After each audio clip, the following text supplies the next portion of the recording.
Okay, hi beautiful people. Yes, I'm here again, and today guess what I'm doing? I'm gonna do some ackee and saltfish. Let's get the ackee here. Tin ackee, because I haven't got the fresh stuff because I'm in England, of course, and these are the stuff that I'm going to be using. So first off, we got some saltfish. I tend to use this particular type of saltfish because it's just easy to do, no overnight soaking and so on and so forth.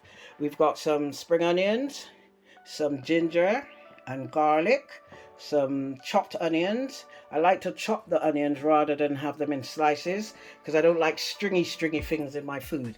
And we've got a bit of coriander. You don't have to use it. I love it. That's why I'm using it. We've got some thyme.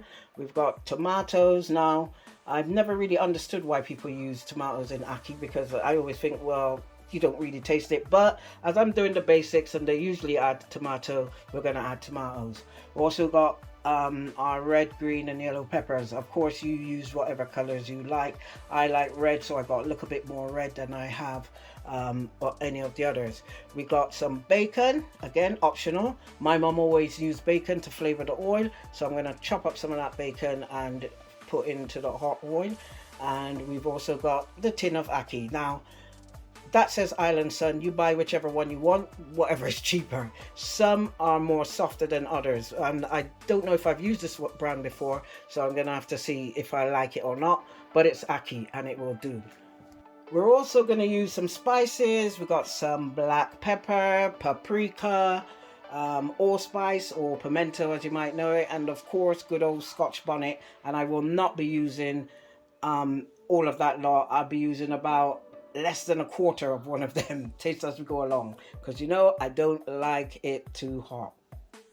Right, with the ackee we're going to add some boiled rice, white rice, straightforward, and some mixed cabbage. I've got hard white cabbage in this lot, Savoy Cabbage and some spring green. I would also have some sweetheart cabbage, but unfortunately they didn't have any at the shop.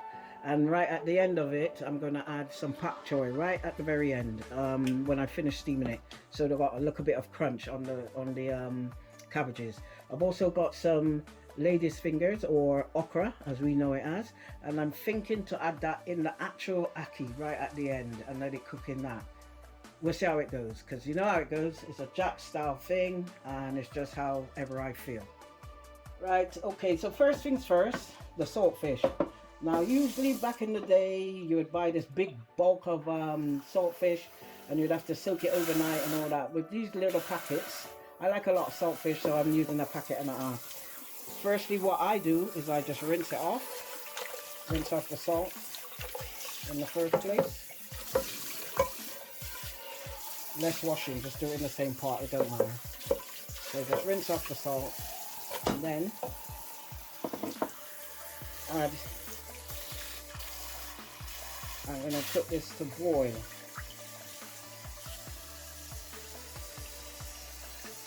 So we're going to make sure it's covered. And then take it over here. I'm on an electric cooker. So I'm going to go for about 8, but you really have to watch it because with saltfish it will boil over onto the cooker, and it always catches me out. So put it to boil. You want it to boil, and then we're going to throw off that water, add a little bit more, let it boil again for about another 5-10 minutes. That will soften it up, and then we move on to the ackee. Okay, so I'm going to do rice for 4 people, so that's 4 cups, and I'm cheating because I'm using a rice cooker. I ain't doing it on the cooker. No point when you got a rice cooker. It's so much easier. If you haven't got one, invest. That's all I can say, invest. This is the cup that comes with the rice cooker. So easy. For every cup of rice is a cup of water. So I've got 4 cups of rice in here. It's 4 cups of water. I always tend to add a little bit extra anyway. But first let's wash the rice. I mean, agitate it with your hand. I don't know if you can see down the bottom there, it's cloudy. Alright, and what we want to do is get that clear, or clearish. I find it easier to do it in a sieve. Back in the day we used to do it in a bowl, and wash and strain off the water, and then one day I thought, actually you could just put it straight in the sieve. Makes sense. The rice doesn't fall through. Sure. And I'm using basmati rice here. You use whatever rice you want, long grain, brown rice, up to you. But I'm doing the old-fashioned way.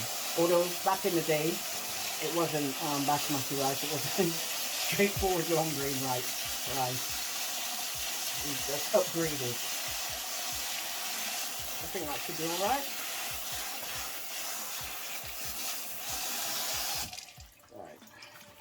Knock that right in.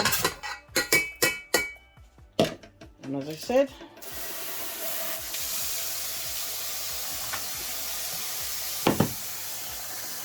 four cups of rice, 4 cups of water.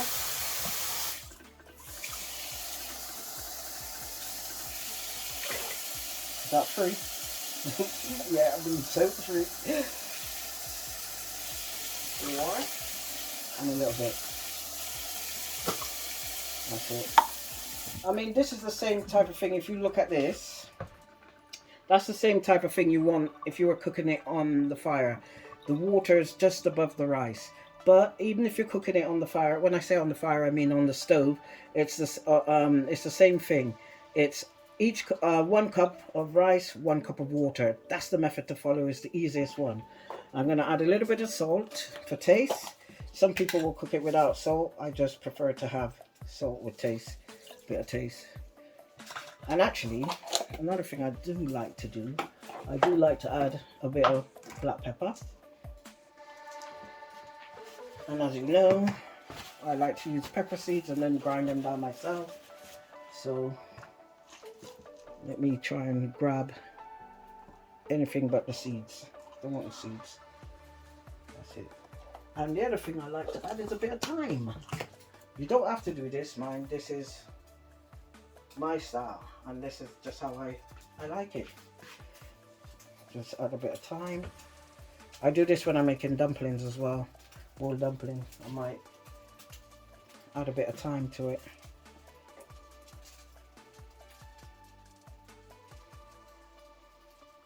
That's it. Let's just give it a little stir.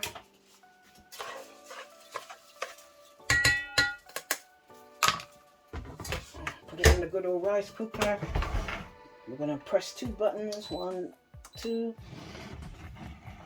And then we don't have to worry about the rice. Don't have to worry about it burning. It just do its job in about 15-20 minutes. Rice is cooked. Okay, you can see what's happening. Let me turn this down. Let me take it off before it boils over. It always catches me out.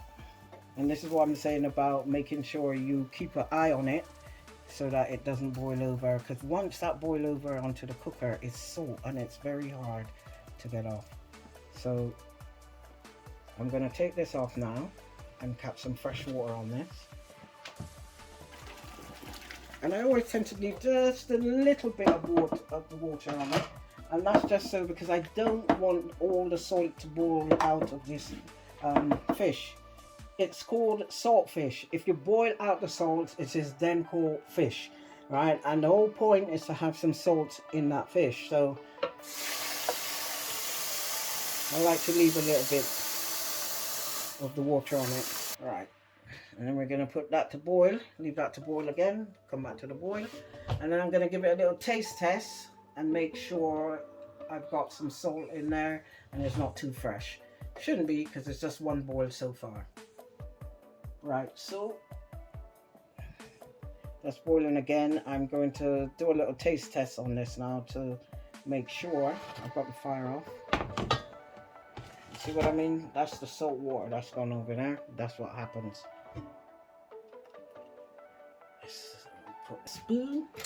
I'm going to get my camera assistant here to taste. And you let me know what you think. Cool it.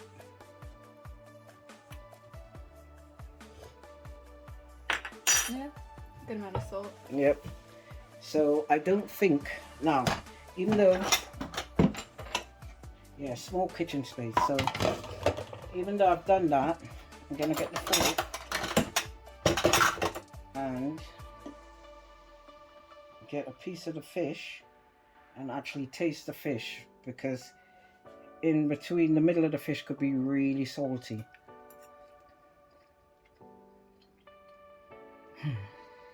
Now, to me, it's not too salty. To some people, it might be too salty. I'm going to see what my camera assistant thinks.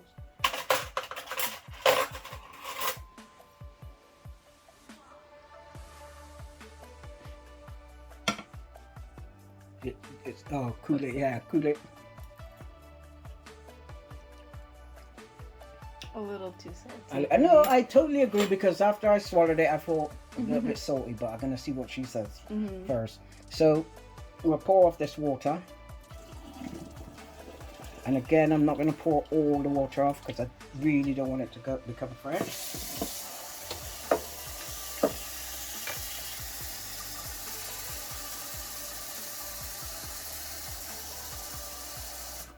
I'm going to put that to boil again. Third time lucky. As I'm waiting for the saltfish to do its thing, I'm going to start on the ackee.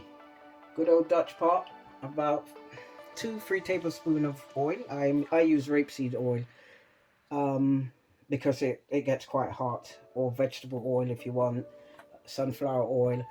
Olive oil ain't really doing it when it comes to heat, so I would suggest using one of those oils. Again, you use what you want to use.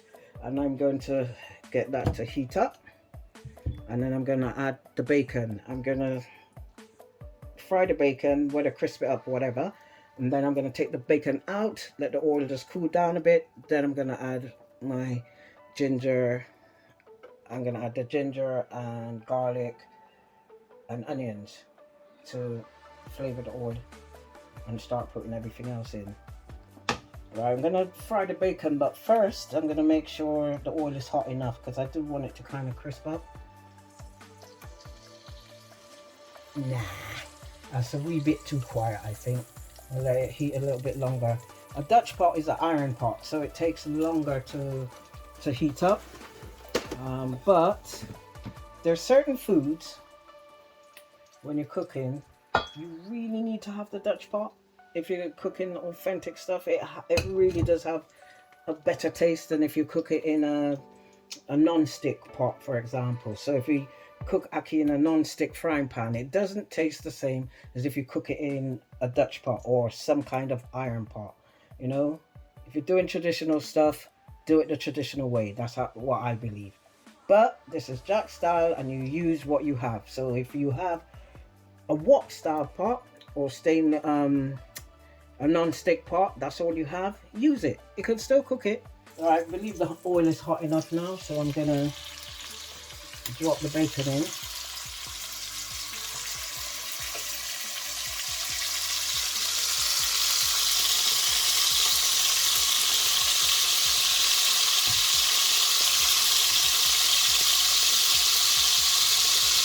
Remember, the bacon is optional, you don't have to use it. This is the way my mother used to do it, and this is the way I like it. But if I'm cooking for those who don't like bacon, then I don't use it. So I'm going to let that fry for a couple of minutes and flip it over as best I can. And once it's done, I'm going to take it out the pan and get my onions and garlic and ginger in. I'm just moving it around. I changed it over to the hotter fire, and I'm watching the saltfish coming up there. We're going to take that off there and leave that bacon to brown a bit more.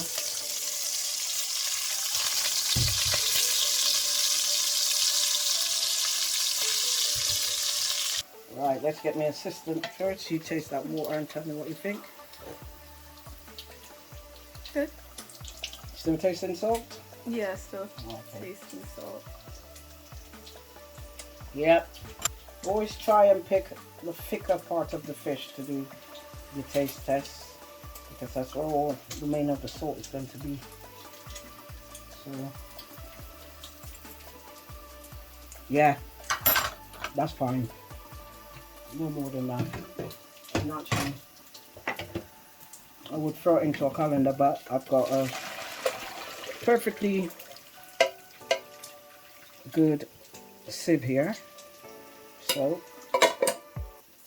just gonna let that drain off and cool down a bit so that when I'm ready to flake it, it won't burn me.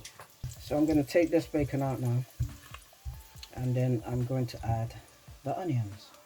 Got that bacon oil now. I am going to add my garlic and ginger as best I can, and I'm gonna give that a minute or two before I add the onions. I'm using it to, as they say, infuse the oil. I say flavor the oil, that's simple enough. Everybody can understand that. And I've got ginger and garlic there. And I've turned the fire down to 4 because I don't want it to burn. Because burnt garlic isn't too nice, it tastes bitter. Mind you, you can put your garlic in and your ginger, or just garlic if you're not going to use ginger, and the onions and the scallions or spring onions all together. You can throw them in at one time and do everything at the same time. I just prefer to do it this way. So I'm going to add the onions. Add in the onions and add in the scallion or spring onions, whichever one you're using. There is a difference between scallion and spring onion. Scallion is a bit bigger, thicker. But I'm just using spring onions. Fill that in. Give it a good mix.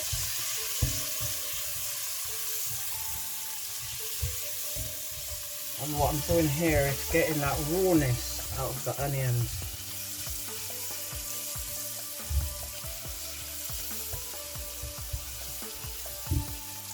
Turn it down to 5 because I can see my garlic browning a bit there and I don't want it to burn.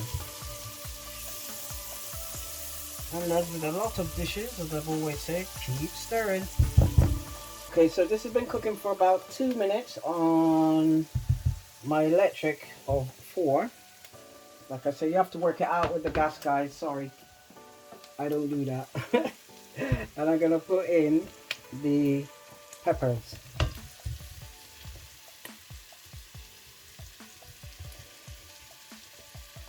I'm not putting the tomatoes yet. I've peeled my tomatoes because I don't like the skin of the tomatoes floating all over the place. Again, give it a good stir.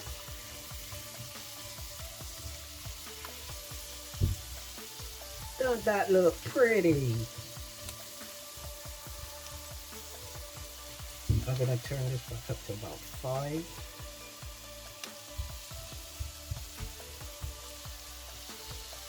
I'm going to also add some pimento seeds, allspice.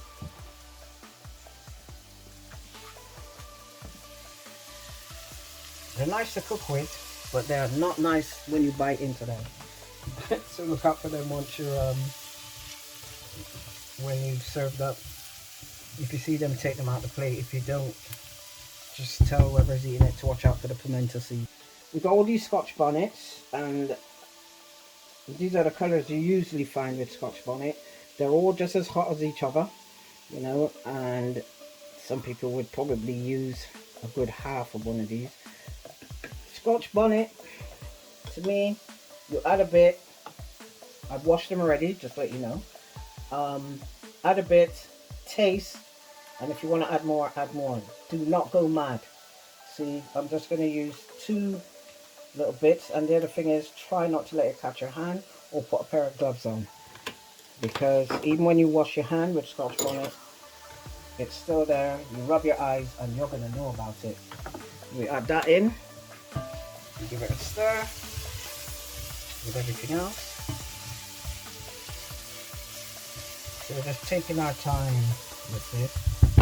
But we do want to cook these stuff through before we add the ackee, because the ackee is cooked. And we don't want the ackee to go to mush. So we need to cook this lot before. Alright, let's turn it up to 6. And we'll come back to that in a minute and add the rest of stuff.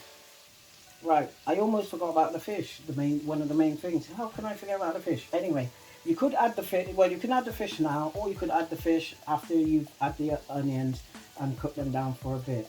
Because your fish is cooked basically, and it doesn't take no time. Just take your hands and flake it. You can flake it in a bowl with a fork.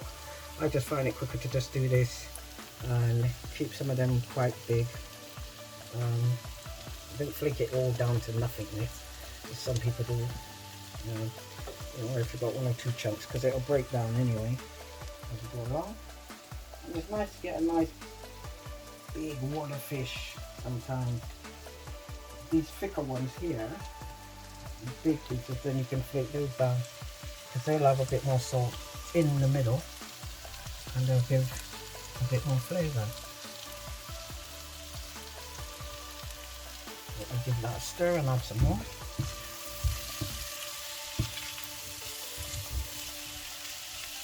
And at this point as well, I'm going to turn the fire up a little, go to 7. Turn the heat up. See, I talk in Jamaican way, turn the fire up. Turn the heat up. That's what I mean. But you know what I'm talking about, you know what I mean. When we say something's fresh, I've heard people say, what do you mean it's fresh? And I think to myself, what do you mean, what do I mean when it's fresh? I mean, there's not enough salt or there's not enough sugar. But I've never stopped to think about phrases like that. I grew up on phrases like that. And this little lot here.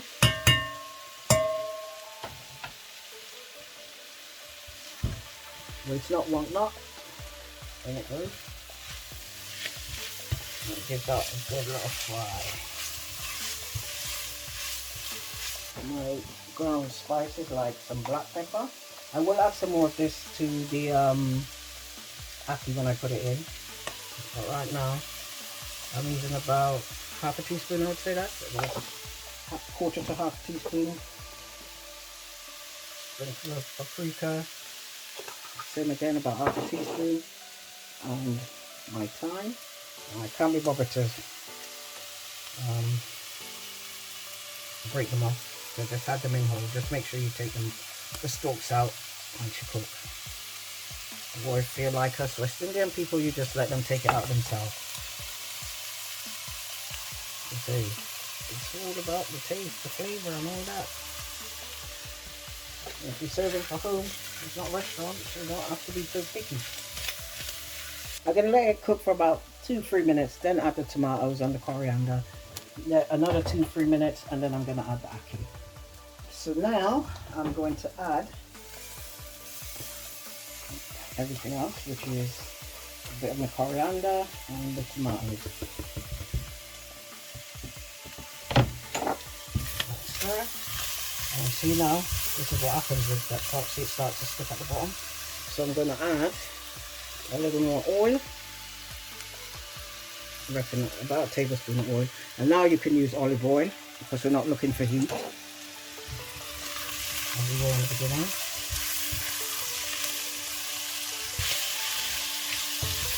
And then we'll just give that a couple of minutes just so the tomatoes soften a bit.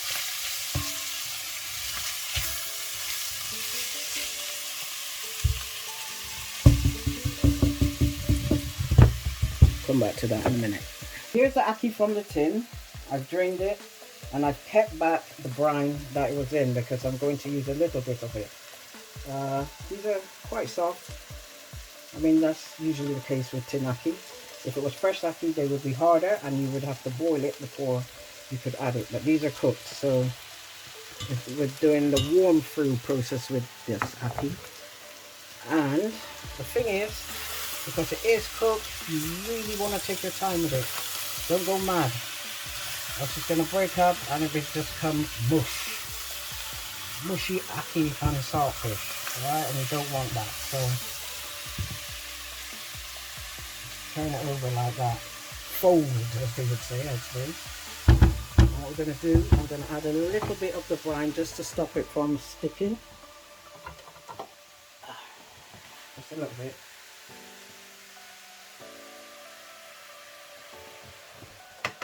And then I'm going to cover that. Right, there's something I'm going to do. I did say I might add some okra. I've never done this before, but I found, I'm not a great okra lover myself, but every time I've done okra this way with other foods like curries and that, people say, yeah, it tastes better because it has a flavour, more flavour. So I'm going to put some in. I'm going to put these in there. And then we're going to cover it, turn it down because we don't need it so high. Go down to 5. I'll cover that. And leave it for about 5 minutes. Come back, give it a gentle stir again, and maybe 5 minutes more, and that should be it. That should be done. Right, now I'm going to gently stir this. Get some of that okra down the bottom if I can, so it picks up on the flavour. Because ackee can be quite, I mean, dry, or what people will do is put a load of butter on it. I will put some butter on this, but I don't want to put a load of butter on it. So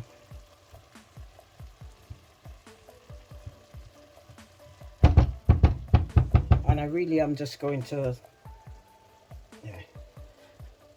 cover it, give it about a minute. I'm going to turn it off and leave it on the fire. Right, cabbage time. And as you can guess, or you should guess by now, it ain't going to be straightforward with me. So I've got some pepper, some black pepper, some salt. I like a bit of cayenne pepper and mixed spice. And we got some red and green pepper, colored peppers, and some red onion. Rather use the red onions rather than a white onion, because the red onions are slightly sweeter and not as harsh as white onions. Some sugar. I always use the low-cal sugar because you don't taste that low-cal taste when you're cooking with this type of sugar. I'm going to put in a good handful of cabbage. We've got hard white cabbage, Savoy cabbage, and spring green. I would usually have green cabbage as well if I could get it in the shop. I can't at the moment. Or sweetheart cabbage. Love sweetheart cabbage. I'm going to take some of the onions and put in there. Like that. Same with our peppers. Throw some around there. Then we're going to... This pepper is like Scotch bonnet. Careful with it. Sprinkle of mixed spice. Don't overdo it, just a little sprinkle. You'll get used to it once you try. Same with salt. Pinch of salt there on the top. I'm going to do the same with... Ow! Oh, look at that. Let me get a glove. Okay, so after that bit of accident, 6 stitches later, I'm joking, but it was quite a deep cut. I'm going to put a little bit of water on this, so I've got the fire on.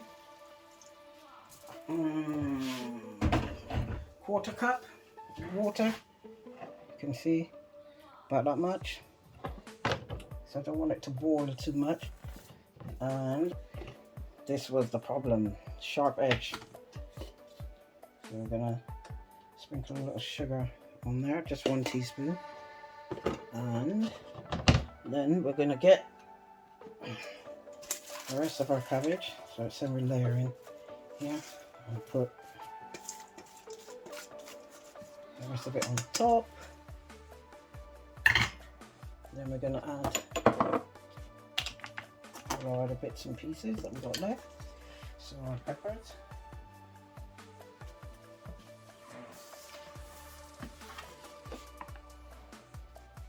And then sometimes I like to chop ginger really fine and add to this as well. I'm not doing that today, but you can do that if you want. This other season. As you can see, I've moved the ackee off the fire for now. A little cayenne. Remember, it's hot. Next spice.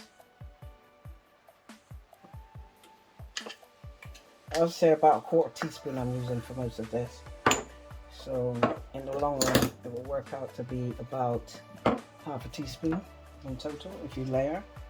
You don't have to layer, you can just do it as one whole thing. And of course, some dabs of margarine or butter. I like butter, not so much margarine, but Flora buttery, even though it's margarine, tastes buttery. That's why I use it. Alright. And that's that. I've got some pak choy that I'm going to add, but I'm going to put that in right at the very end.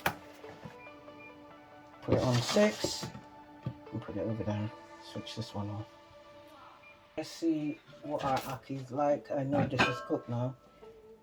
I'm not going to do anything more to that. Get my fork. Thing is, it's going to be really soft. And that's not too bad. I might go for that brand again. And you see, the okra is soft, and I'm going to leave that covered so that okra will be softer again. I don't want the okra to burst in the ackee. I'm only cooking it in there to give the okra flavor. And as in true traditional form, a couple dollops of margarine and butter in your ackee. And grab some black pepper. And what I usually do, sprinkle that on. And this is the time when you just want the thyme. You don't want stalks. This one that's a bit easier.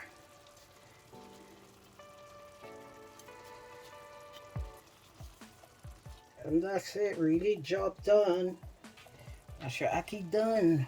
Pimento.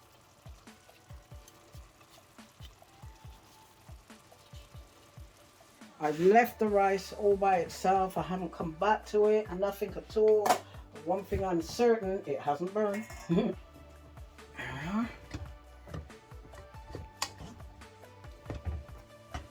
See, no.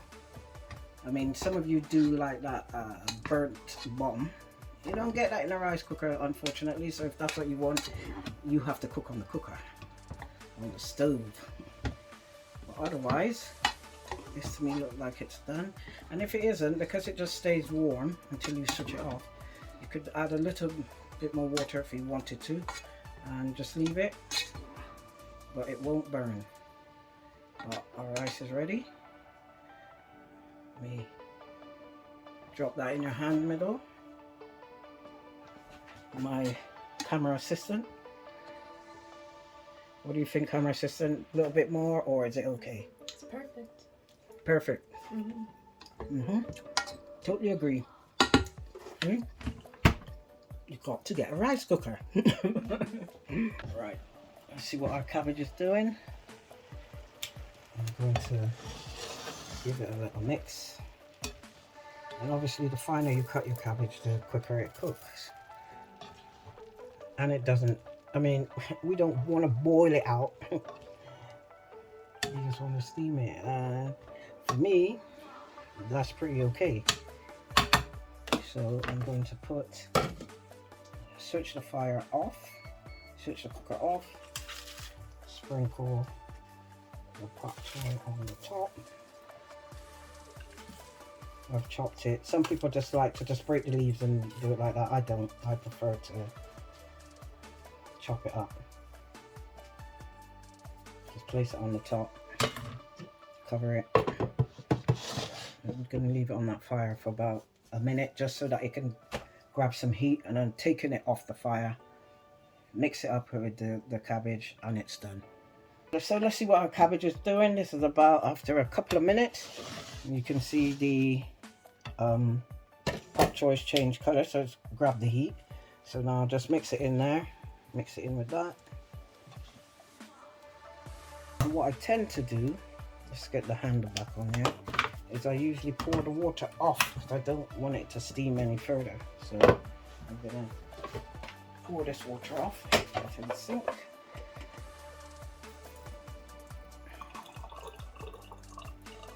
I didn't put that much water on, obviously it accumulates its own the steam and everything else. Don't know why I'm putting that away. In there, leave it slightly open because I don't want it to cook anymore. I'm not even putting it back on the fire. And that's everything done. So we got the rice done, the akkee's done, and the cabbage is done. So the next thing to do is plate up and yum. And there's the finished product, all plated up and ready to eat. Ackee and saltfish with okra. You've got some steamed medley of cabbage, steamed, and some white rice, basmati white rice. Catch you next time, folks.